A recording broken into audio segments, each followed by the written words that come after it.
Thalleous Sendaris, champion of the Ardonia, champion against the Voltaris. Behind the iconic bloopers and jokes that revolve around this character lies a more convoluted story of questionable traditions and some crazy moral ambiguity for a Minecraft animation.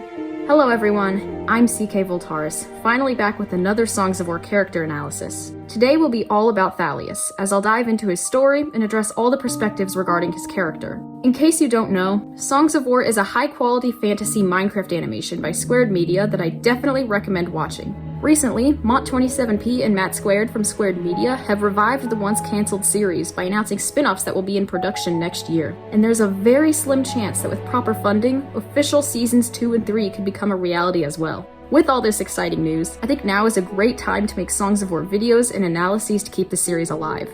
If you have not seen Songs of War, read the script, or watched fan animations for seasons 2 and 3, this is your spoiler warning. Now that I've gone over that, I'll stop my expository yapping and get into the analysis. Without further ado, let's go over the life and death of Thalleous Sendaris.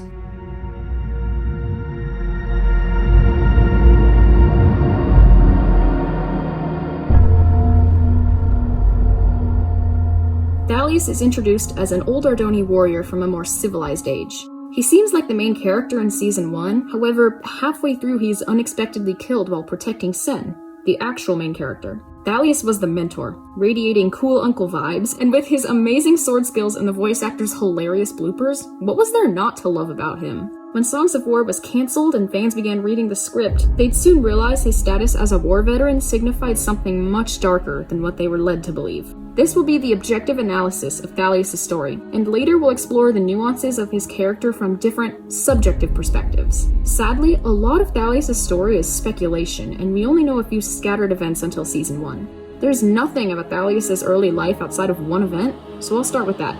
Thalleous and Galleous were brothers who grew up in Sendaria with wildly different views regarding songs, the mythical objects that give the Ardonia great powers only their species can wield. Thalleous is very traditional and believes the identity of an Ardonia is dependent on their songs, finding value and purpose through their usage. Meanwhile, Galleous is very anti-songs and sees the harm they can do to the wielder and those around them. Thalleous and Galleous had a fight, and Thalleous actually injured his own brother with a song just to prove his point. To deny their usage is to deny the very thing that makes us Ardonia!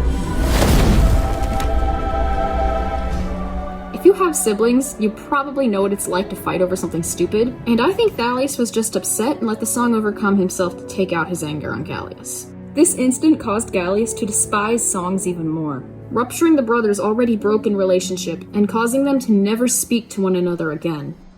As a young adult, Thalleous participated in the seasonal Ardonia tournament to fight for the Prime songs and gain the illustrious title of Champion. These tournaments seemed like the pinnacle of Ardonia traditions, but what winning and gaining the Primes actually meant was being given the task of destroying the 5th clan that was exiled long ago for tampering with songs, the Voltaris. For generations, champions committed genocide on the Voltaris, were forced to hide in the harsh mountains only to be hunted by the other Ardonia for sport.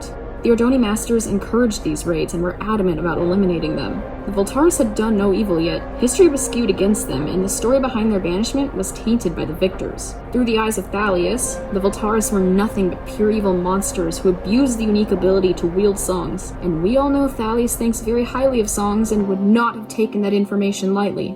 When Thalleous became champion, all that was left of the Voltaris were small, dying camps and a dwindling population of Ardonia whom Thalleous would spare no expense hunting down. Thalleous won the tournament and received the Prime songs, and he used them to absolutely obliterate what was left of the Voltaris. He destroyed their camps one by one, killing every Voltaris he saw. And not just the men, but the women, and the children too. He vowed to end the Voltaris clan, and by any and all means he would achieve that goal. During his time as champion, Thalleous and the other raiders came across one Voltaris camp that would hold far more significance than any others: the Master's Camp.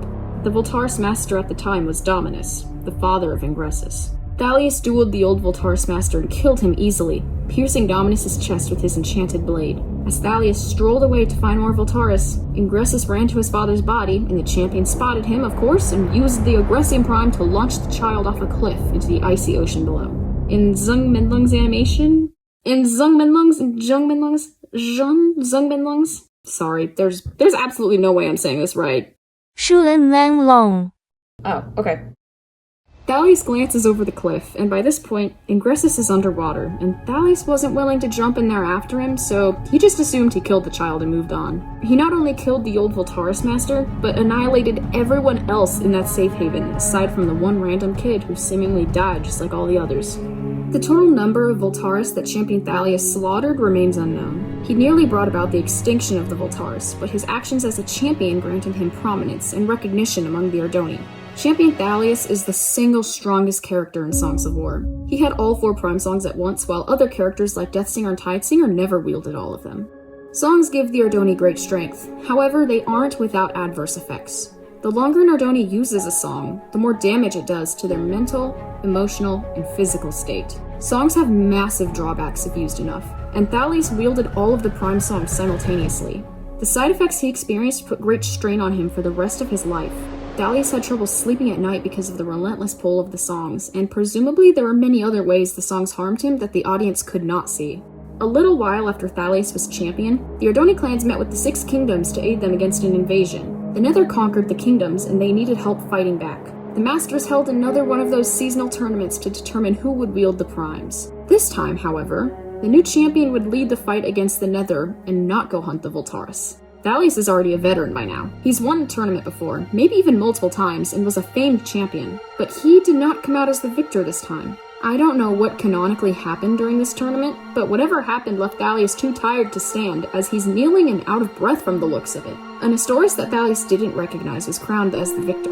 Thalleous isn't shown in the rest of this scene at all when the Astoris revealed himself to be Ingressus Voltaris. I imagine Thalleous being both shocked and horrified finding out that he was beaten by a Voltaris, and it could not have taken long for him to realize that the weak Voltaris child he sent plunging into the sea was now the Ardonia champion standing before him. And not only was this guy a Voltaris, he was the Voltaris master. I assume Thalleous didn't recognize the master staff on his back beforehand because it has that convenient little feature where the spear thing retracts, making it look like a normal staff. Ingressus was denied the primes, so he took them for himself, sparking great war by killing 3 of the 4 masters, reclaiming 3 of the 4 prime songs, and becoming known as the Deathsinger. We know literally nothing about Thalleous' involvement in the Great War, aside from a few minor things. Thalleous and other warriors attempted hunting down the Deathsinger to kill him. We also know that Thalleous fought alongside the young hero nicknamed the Tidesinger. I'm also fairly certain that Thalleous never faced the Deathsinger again, at least not one-on-one. The deaths of the 2 singers marked the end of the war, and the Voltaris had all but disappeared after the Nether retreated. While Ardonia was busy rebuilding, most were glad the war was over, but the same couldn't be said of Thalleous. What remained of the Voltaris clan were seemingly wiped out during the war, but deep-rooted paranoia thrust Thalleous into a 150-year-long search for them. Thalleous had no prime songs, but something drove him to continue his hunt long after the clan supposedly had disappeared. Thalleous lost the Voltaris' trail, and his unending searches yielded no results. He would continuously warn the clans of the Voltaris' return, but it didn't happen. Over a century after the war, a random Sendaris called for help from Thalleous. Of course, the warrior answered, and the other Sendaris handed a clanless child to Thalleous. He was confused when the other Ardonis said the child was his, and that confusion turned to horror when the father revealed what clan the mother was from. Unbeknownst to Thalleous, this Sendaris had a relationship with a Voltaris woman when he'd been out hunting Voltaris this entire time and never found them. The champion is horrified to discover a member of his own clan had children with the Voltaris, and is hesitant to help him bring the kids to safety. Remember that vow Thalleous made to destroy the Voltaris at all costs? Yeah, this is the one time Thalleous thinks twice about the morality of said vow. Before Thalleous can give the baby back to his father, he's knocked backwards by an explosion, possibly an Agressium song, and the other Voltaris have come to destroy them. Thalleous stands up, his vision fuzzy, and sees that the other Sendaris was killed. Thalleous didn't have much time to escape, and was willing to let the child die right then and there. But in his one single act of mercy on any Voltaris, Thalleous took the child with him and rode away from the scene with the half Voltaris, half Sendaris in his arms. Thalleus' first instinct was to let the kid perish since he had Voltaris blood, but something in him, for a split second, changed. In spite of the genocide he waged against the Voltaris, something in his mind knew that this little child had done nothing to deserve death. According to the Season 3 commentary, Thalleus' heart was in the right place, and this one act of kindness towards a Voltaris shows Thalleus still had at least a little bit of humanity. He did his best to find a loving home for the child. The champion found another Sendaris called Osivian who would raise him. Osivian named the clanless child Sen, after the province he would grow up in. Thalleous never shared Sen's true heritage with another soul, so Osivian never knew he was half Voltaris. Thalleous didn't trust that information with anyone, and though Sen eventually found out, Thalleous himself took that secret to his grave. He spent the next few years still hunting Voltaris, but again, no luck. He often traveled to Sendaria when Sen was growing up, inspiring him and his adoptive sister with stories of adventure. This is what gave Thalleous the cool uncle reputation, though Thalleous clearly still had an unhealthy obsession with hunting all the other Voltaris. Thalleous' credibility diminished the longer his meaningless searches went on, and the new Ardonia masters didn't exactly heed his warnings. The Ardoni were sick of this aging warrior's endless paranoia and constant talk of the return of an extinct clan. Absolutely nobody believed him, and his restless pursuits led nowhere. This was, of course, subject to change when the audience actually meets Thalleous for the very first time. 154 years after the Great War is when Songs of War officially starts, and the old champion is far north at the Walls of Time with a young human historian named Hawken. Hawken met with Thalleous to inform him of a presumed lead on the Voltaris, the first real lead since long ago.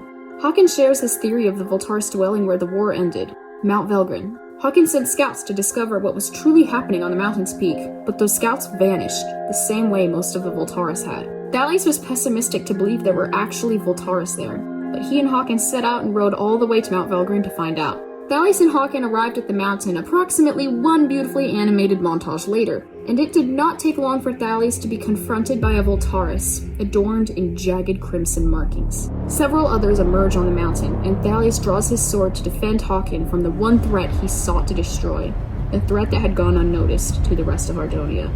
Thalleous was right all along. The Voltaris were plotting to return, and he was the only one who was prepared. The main Voltaris introduced himself as Tigrin, and after an intense duel with Thalleous, he killed Hawken and nearly slayed the old champion as well.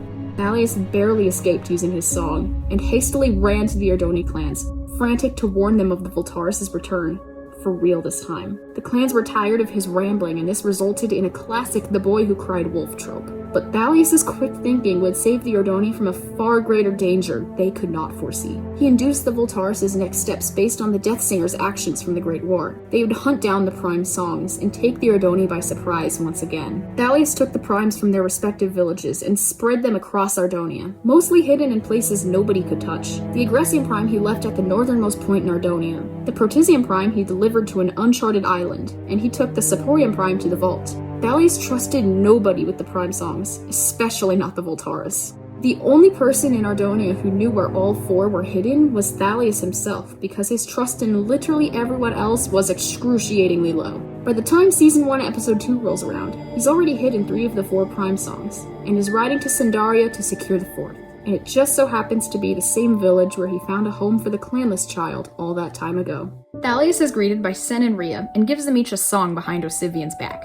What this tells me is that he values the usage of songs and exposing the youth to them more than their parents' wishes. Wow, that honestly does not surprise me. Thalleous also says not to tell anyone about their new songs, but justifies this by using his belief that songs are what make the Ardoni important. Thalleous informs Osivian of the Voltaris returning, and just like everybody else, Osivian does not believe him, especially with his lack of evidence. Sen overheard their conversation, and this leads to Osivian allowing Sen to travel with Thalleous, believing his adopted son would be disciplined along the way. Of course, Thalleous goes against Osivian's wishes again and does not discipline the kid. To be fair though, Osivian was just being strict, so yeah, I'll side with Thalleous on this one. The journey Sen would be joining Thalleous on wasn't supposed to be all that exciting. His goal was just to hide the final Prime song. On the first night of their trip, Sen starts asking questions about where they're going and what the purpose of the journey is.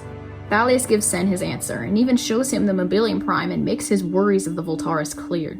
The interesting part about this scene is how he differentiates between the other Voltaris and Sen, so Thalleous really does care for the clanless child despite his origins. Oh yeah, not only is Thalleous racist to Voltaris, he's also racist to Magnorites. What are they? Those are Magnorites.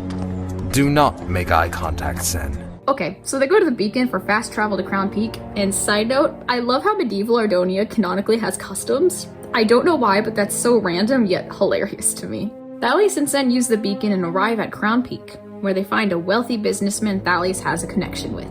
The aristocrat's name is Solomon, and Thalleous trusts this man to keep the Mobilium Prime safe.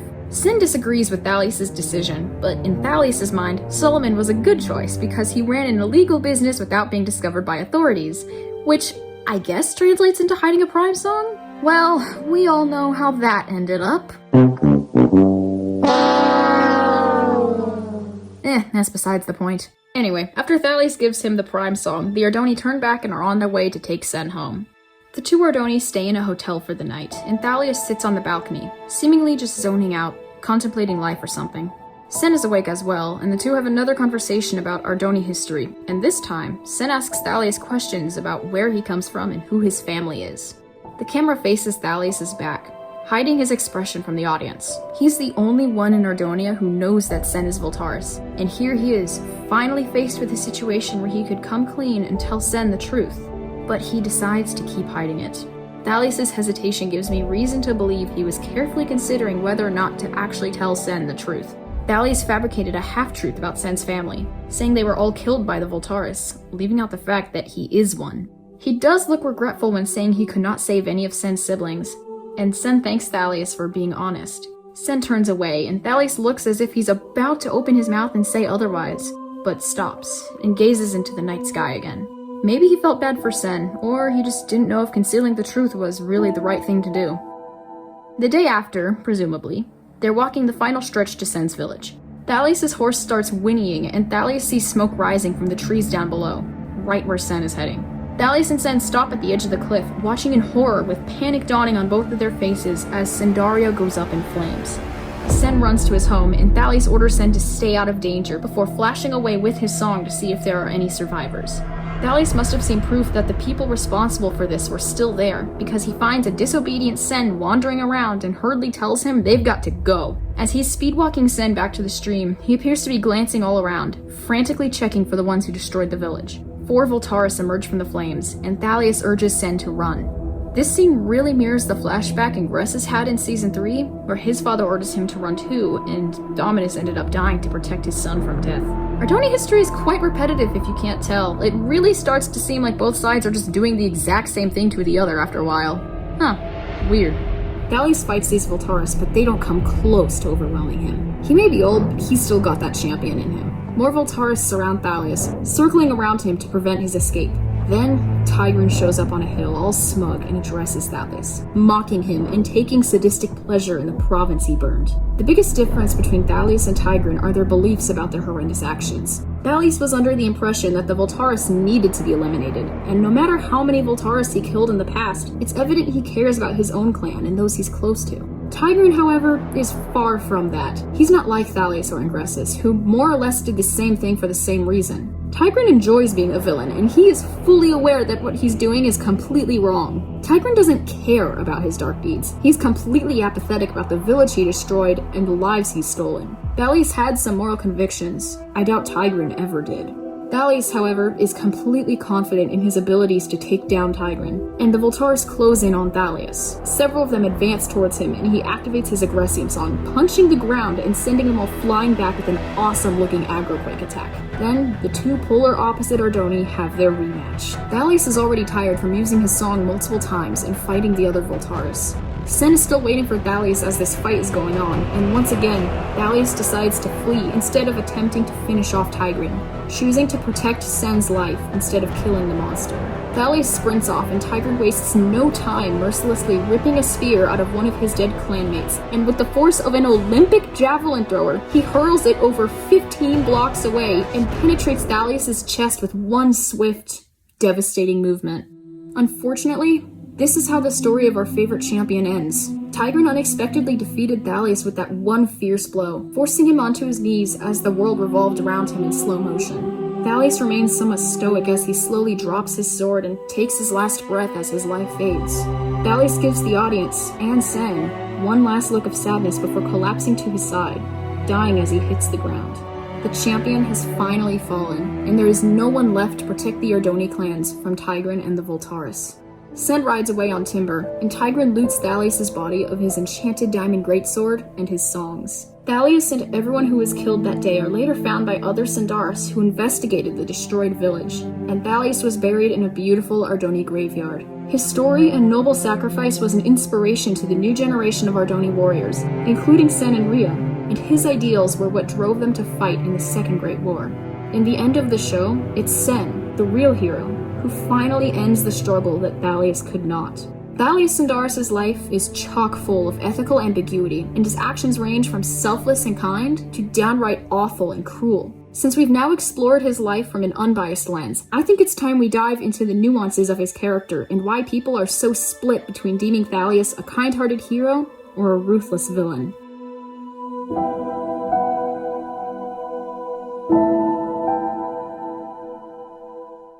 To make the case that Thalleous was a hero, we'll have to delve into the reasoning behind many of his deeds. Viewing Thalleous as a hero, to me, means taking the stance that the ends justify the means. So, why do some of us view him as a hero? I'll start with the reason that makes the most technical sense. He was introduced as a mentor. Thalleous mentored Sen, and the audience journeyed alongside him for the first 6 episodes of the show. It was him who narrated the prologue on the Walls of Time, and Thalleous' conflict is what propels the audience into the rest of the Ardonia arc and Sen's story. Within the context of Season 1 alone, Thalleous' likable personality and clear concern for the good of the Ardonia makes it super easy to take this side of the argument. In the first few episodes, we learn he's a genuinely nice guy once you get to know him, and it seems like he cares a lot about those he's close with. Thalleous gave up having a normal life to selflessly defend Ardonia, and traveled so often he never really had a permanent home. He was an inspiration to Sen and Rhea and was pretty down to earth with them. As well as being a kind person, Thalleous really believed that what he was doing was actually best for Ardonia. He was taught that getting rid of the Voltaris was the right thing, and thought he was doing the world a great service by destroying a powerful faction that threatened their peace. Through the subjective lens the Masters held, Thalleous was in the right as a champion and was a noble peacekeeper. Thalleous also did fight in the Great War to defend Ardonia from the one Voltaris who actually was a threat, the Death Singer.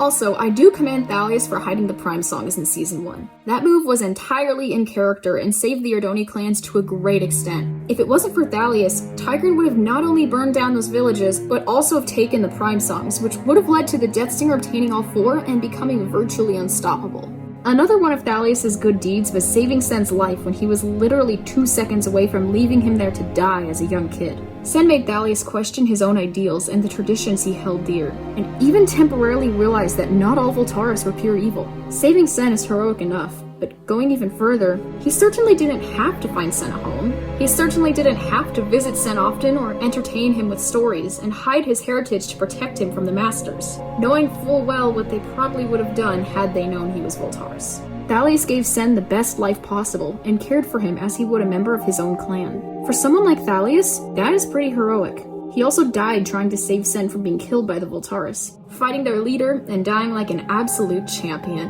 Thalleous did what he did to protect Ardonia, and the man had good intentions, but what he did to attain his goal was very questionable, to say the least. A majority of the arguments in favor of Thalleous being a hero are entirely subjective, but we must give credit where it's due. Thalleous had a good heart, and more often than not in his life, did what he could to protect and care for the people he loved.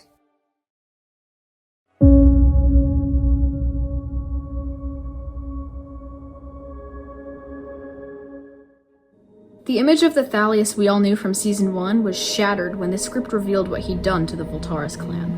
And we as the audience weren't the only ones shocked to hear about Thalleous' dark past either. Sen also had the illusion of his perfect mentor crushed in the last season. We've explored the good people see in Thalleous, so now I ask, why did so many fans and some other characters turn on Thalleous and deem him as a monster? The most obvious answer to this question is his genocide against the Voltaris clan. He slaughtered thousands of innocent Voltaris. Thalleous was kinda like the Ardonia version of Hitler, but to the champion himself, his deeds were justified in the name of cleansing the world. Does that make genocide moral?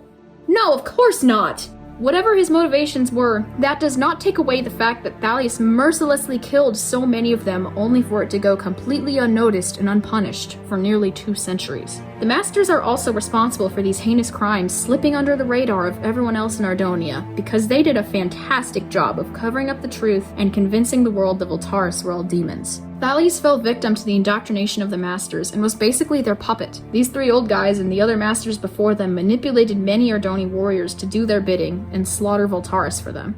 While Thalleous was out being a champion, he was corrupted by the Prime Songs, just like the Death Singer was, and that corruption only strengthened his anti-Voltaris beliefs. In fact, his hatred of the Voltaris was so strong that even 100 years after he last had the Prime Songs, Thalleous was still obsessed with hunting the Voltaris, and used all of his time tracking them down. He was fueled by a desire to destroy the Voltaris. Whatever his reasoning may have been, the actual murder was pure evil. Seeing Thalleous as a villain takes into account less of what he believed in, and more so what he actually did because of those beliefs. To many Voltaris, Ingressus included, Thalleous is a monster. Thalleous is the one who effectively started the chain of events that led to the creation of the Death Singer. He murdered Ingressus' family and threw Ingressus himself into the ocean, which led to him floating to Nestoria and being initiated by Master Aegis and so on and so forth. You get the point. Ingressus was an eyewitness to Thalleus' crimes, and he sees Thalleus' markings as the embodiment of evil. Deathsinger even goes as far as killing Galleous only because of the horror he associates with the markings Galleous bears. Speaking of Galleous, Thalleus attacked him for absolutely no good reason, destroying their relationship once and for all. Thalleus found more importance in songs than his own family, and he directed his anger at Galleous. This seems to be a trend of poor Galleous getting hurt because of Thalleus, directly or indirectly. What, oh what, did Galleous do to deserve this? Oh, that's right! Nothing! Thalleus didn't only sever the bond between his own family, he also lied to Osivian multiple times about Sen and kept the truth from him on multiple occasions. Okay, listen. Thalleus hiding Sen's Voltaris heritage wasn't a bad idea. I think that was actually pretty smart, and that's not the problem I have. I do have a problem with him giving Osivian's kids songs behind his back, and I think that's a little questionable given what songs do to Ardonia. Thalleus did save Sen from death a few times. However, he was willing to let baby Sen die because of a vow he made to destroy Sen's entire clan at first. He was also given the opportunity to tell Sen the truth about his family, but he's extremely hesitant to do so and keeps Sen in the dark, hiding the fact that his mother was Voltaris. That may have been out of genuine fear either for Sen or of Sen, so I'm not going to nag on him too much for that. Thalleus was nothing but a villain through the eyes of the Voltaris. He was also a hero to the world that lived in oblivion of what the title Champion really implied for centuries. The Voltaris were struggling to survive on frigid mountaintops only to be hunted for sport and ruthlessly slaughtered by Thalleus and other champions. Thalleus dedicated his entire existence to eliminating any Ardonia with a hint of red on their markings. And all for what? Honestly, I have no idea how to end this section without being redundant, so let's move on, shall we?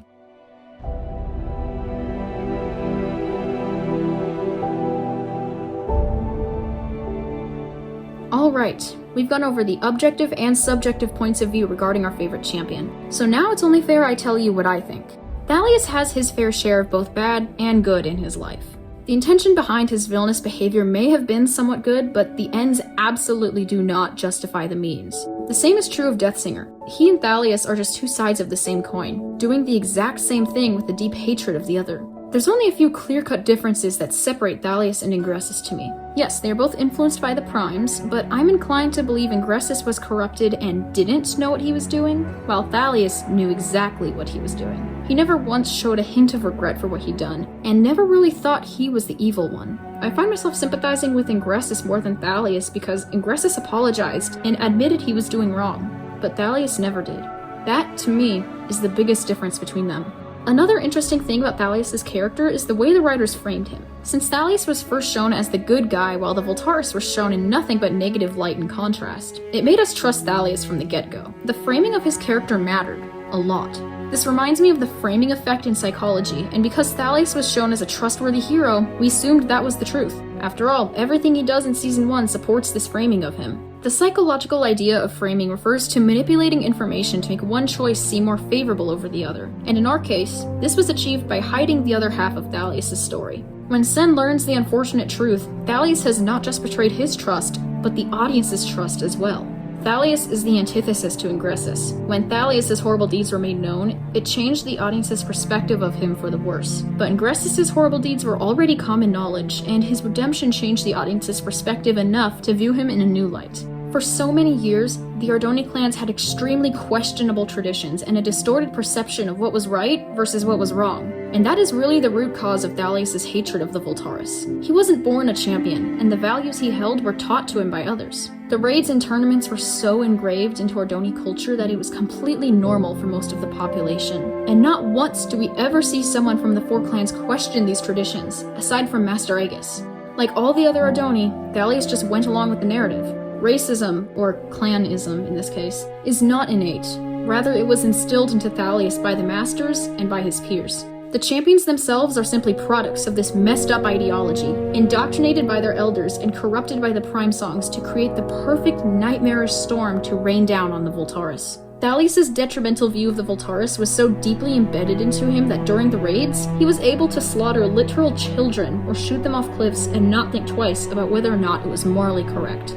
Thalleous would definitely be classified as a war criminal by today's standards, but the champions were playing under a much different set of rules in their fictional Minecraft world. Despite that, Ardonia does seem to have nearly the same moral standards that our world does. For example, Deathsinger killed and stole songs, so he's the villain. Solomon made money illegally through the black market, Jalkar stole for profit and killed a dog, so that's all immoral too. Tigran murdered innocent people, and Pythus committed patricide, plus he usurped the throne. There are practices in Ardonia that are universally considered evil. We know this because in the script, all these characters are punished for their actions. Ardonia does seem to have a sense of objective morality, hence why the Masters probably felt the need to cover up the truth about the Voltaris so they could send warriors to massacre them without having to answer for their obvious wrongdoings. The moral code Ardonia follows reminds me of some of the 10 Commandments, namely honor your father and mother, do not murder, and do not steal. If all of Ardonia is subject to the same ethical standards, then Thalleous is without a doubt guilty as charged. Bloopers Thalleous is an absolute legend though, no argument about that.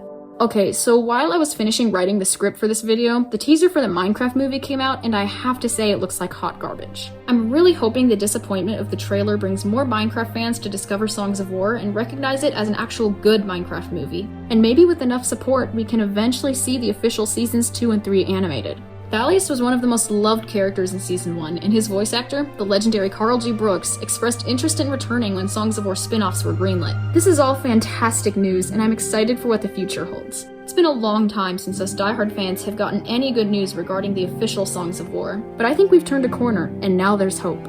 Thanks so much for watching this analysis. Writing this and doing research on Thalleous honestly made me appreciate him more than before. He's pretty interesting to discuss and brings a ton of fun to the bloopers. If you have any ideas of other aspects of Songs of War for me to analyze, or some other type of content you'd love to see, let me know in the comments. I'm not sure if I'll do any more over-analysis videos because the other characters don't have as much depth as Thalleous or Ingressus, but I've really enjoyed diving into their characters and assessing them in ways I hadn't thought of before, and I hope you did as well. See y'all soon, and thank you for watching.